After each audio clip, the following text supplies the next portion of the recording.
Hay cárceles que no tienen barrotes, no hay guardias, no hay muros de piedra, son cárceles mentales, forjadas con ideas que nunca cuestionamos y con miedos que aprendimos antes incluso de saber su nombre. Una de esas cárceles es la relación que tenemos con el dinero. Imagina por un instante a Lucía, 35 años, un buen empleo, pero siempre ahogada por deudas. Cada mes siente que el dinero se le escapa de las manos como agua entre los dedos. Se repite, no soy buena con las finanzas, la economía está contra mí, la suerte nunca me sonríe. Lucía no lo sabe, pero está atrapada en la mentalidad de víctima, y no está sola, millones de personas viven así, convencidas de que el dinero es un enemigo caprichoso o un monstruo inalcanzable. El filósofo estoico Epicteto decía, no son las cosas las que nos perturban, sino las opiniones que tenemos sobre ellas. Lo mismo ocurre con el dinero. No es el billete ni la moneda lo que nos hiere, sino la interpretación que hacemos de ellos, miedo, culpa, vergüenza. Nuestra relación con la prosperidad está teñida por historias familiares, por creencias heredadas. El dinero es sucio, los ricos son avaros, no mereces abundancia, si ganas mucho, lo perderás todo. Desde la psicología junguiana, podríamos decir que estas creencias forman parte de nuestra sombra colectiva, esos contenidos inconscientes que reprimimos porque contradicen la imagen que queremos tener de nosotros mismos. En la sombra se esconden nuestros deseos de poder, de seguridad material, de reconocimiento. Negamos esas fuerzas, pero ellas siguen actuando desde las profundidades, como corrientes submarinas que arrastran nuestro barco. La víctima financiera cree que el control está afuera, en la economía global, en el gobierno, en el jefe injusto, en la familia que nunca apoyó sus sueños. Vive esperando un salvador, un aumento, una lotería, un socio milagroso y mientras tanto, renuncia a su poder. Aristóteles nos recordaría que la virtud consiste en el justo medio, en la capacidad de gobernarnos a nosotros mismos con pronesis, prudencia práctica. Pero la víctima no gobierna, sobrevive. La víctima financiera no ahorra porque no alcanza, no invierte porque es muy arriesgado, no estudia sobre dinero porque es complicado, y así, como diría Sócrates, vive sin examinar su vida económica. Una vida sin examen no merece ser vivida. ¿Y qué hay de unas finanzas sin examen? ¿Merecen ser vividas o simplemente toleradas? La raíz de esta mentalidad es emocional antes que racional. De niños, vimos a nuestros padres discutir por dinero, sentimos la escasez como frío en la piel, o asociamos la riqueza con la corrupción. Así nació un relato inconsciente, yo no puedo, yo no merezco, yo no sé. Este relato nos convierte en personajes secundarios de nuestra propia historia financiera. Pero todo mito tiene su héroe, y todo héroe comienza como alguien común, atrapado, con miedo. El viaje empieza cuando una voz interior, a veces un susurro, a veces un grito dice, basta, no puedo seguir así. Todo viaje del héroe comienza con un llamado. Ulises dejando Ítaca, Perseo enfrentando a Medusa, o un joven cualquiera que recibe una carta para Hogwarts. En nuestra historia, el héroe no viaja para conquistar reinos, sino para conquistar su propia vida económica. Lucía, nuestra protagonista, escucha el llamado cuando recibe una notificación del banco, su tarjeta ha sido bloqueada. Siente rabia, vergüenza y miedo, pero algo cambia. Ya no se conforma con culpar al mundo. Comienza a sospechar que el enemigo no está afuera, sino adentro. Carl Gustav Jung decía, no nos iluminamos imaginando figuras de luz, sino haciendo consciente la oscuridad. Este es el primer paso, mirar de frente la sombra financiera, reconocer que tenemos miedo al dinero, que lo evitamos, que sentimos culpa por desear prosperidad, aceptar que la víctima interior es real y que nos ha gobernado. En la filosofía estoica encontramos una herramienta poderosa, la distinción entre lo que depende de nosotros y lo que no. No depende de nosotros la inflación global, ni las decisiones del mercado, pero sí depende de nosotros aprender,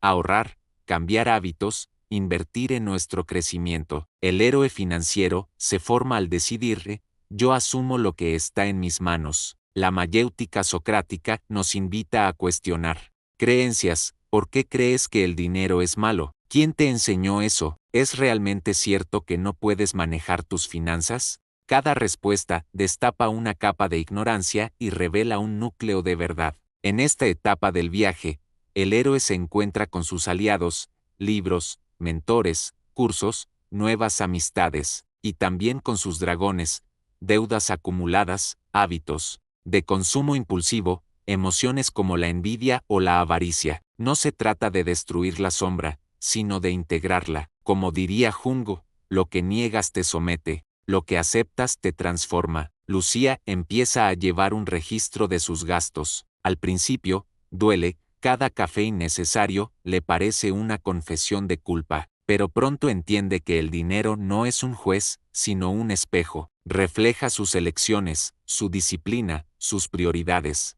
Al hacerse consciente, deja de ser esclava. Este es el umbral del héroe financiero: dejar de culpar, dejar de esperar salvadores, y asumir que la prosperidad empieza con responsabilidad personal. La víctima dice no puedo, el héroe dice no sé, pero voy a aprender.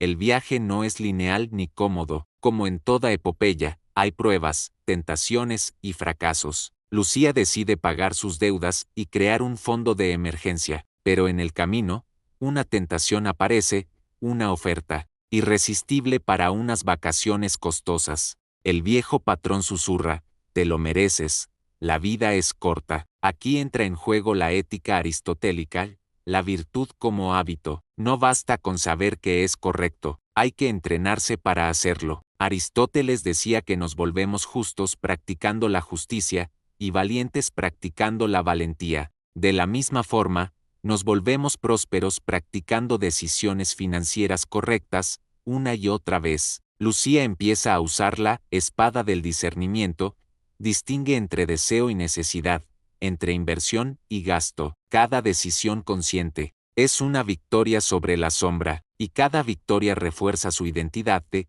ya no es víctima, es protagonista. Desde la psicología profunda, este proceso es la individuación, el camino hacia la totalidad interior. Al integrar su sombra financiera, el miedo, la avaricia reprimida, la inseguridad, Lucía deja de proyectarla en el mundo exterior. Ya no odia a los ricos ni teme perder lo que tiene. Comprende que el dinero es energía neutral, una herramienta, al servicio de la vida. Durante el viaje, el héroe siempre enfrenta una gran prueba. Para Lucía, es una crisis inesperada, pierde su empleo. Antes, esto la habría destruido. Ahora, lo ve como un desafío, usa sus ahorros, busca oportunidades, crea un pequeño emprendimiento. El héroe no se define por la ausencia de problemas, sino por la capacidad de enfrentarlos con coraje y sabiduría. Como decía Marco Aurelio, el impedimento para la acción avanza la acción. Lo que se interpone en el camino se convierte en el camino. Lucía descubre que la verdadera riqueza no está solo en la cuenta bancaria, sino en la capacidad de generar valor, en su creatividad, en sus relaciones, en su serenidad interior. La prosperidad deja de ser un fin y se convierte en un medio para vivir mejor, con propósito. Todo héroe regresa a casa transformado, trayendo un elixir para compartir con su comunidad. Ulises vuelve a Ítaca, pero ya no es el mismo hombre que partió. Lucía regresa a su vida cotidiana, pero ahora lleva consigo la sabiduría financiera. Ha aprendido que la prosperidad no es acumular sin medida, sino vivir en equilibrio. El dinero no compra la felicidad, pero sí la libertad de elegir. Que no se trata de huir de la sombra, sino de iluminarla con conciencia. En términos junguianos, Lucía ha integrado el arquetipo del héroe financiero, aquel que asume su poder personal, enfrenta sus miedos y lidera su propia vida económica. Ha pasado de víctima a protagonista. Ahora enseña a otros, amigos, familiares, compañeros de trabajo. Les dice, el dinero no es tu enemigo, tampoco tu Dios. Es tu aliado, si aprendes a tratarlo con respeto y claridad. Nadie vendrá a rescatarte. Eres tú quien debe rescatarte a ti mismo. La filosofía estoica le recuerda cada día, no controlas lo que pasa fuera, pero siempre controlas tus decisiones. La ética aristotélica le muestra que la prosperidad requiere virtud y disciplina, y la psicología profunda le enseña que el verdadero oro está dentro, no fuera. El elixir que trae Lucía es simple pero poderoso, la libertad interior para vivir la prosperidad sin miedo y sin culpa. Y así termina este viaje, pero en realidad, no termina. Cada día es una nueva oportunidad para elegir. Cada gasto, cada inversión, cada decisión financiera es un paso en el camino del héroe, porque el héroe financiero no nace, se construye.